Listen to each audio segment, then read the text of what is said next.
Hey, thanks for joining me for another Founders Blog. As you can see, last week we didn't post a Founders Blog, and this week we're in a different location.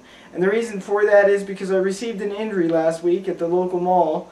The floors were a bit slippery and I was walking with my crutches, and the crutch slipped out from underneath me and I kind of tried to catch myself and pulled the trapezius muscle and my neck muscles and have strained them. So I've been out of work for a week and been out of training for a week as well, and it gave me a lot of time to think, and I started kind of freaking out at the fact that I wasn't training and I felt like I was getting weaker. And so I talked to my sensei and she said, well, you have to just adjust your training. She says you'll have to train within and train your mind, go through the moves in your mind and work your katas that way. And so I did.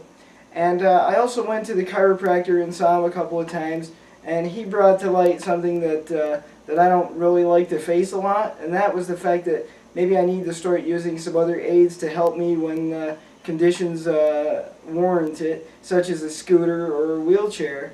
And I really hate to think about those things because I've been out of the wheelchair since I was 11 and kind of made a vow to myself that I would never go back into it. And his point is, you know, this injury could have been prevented, and that I do put a lot of load on my shoulders, and your shoulders are not meant to take that kind of load, and through years and years of use they're eventually going to wear out, and I need to kind of save myself.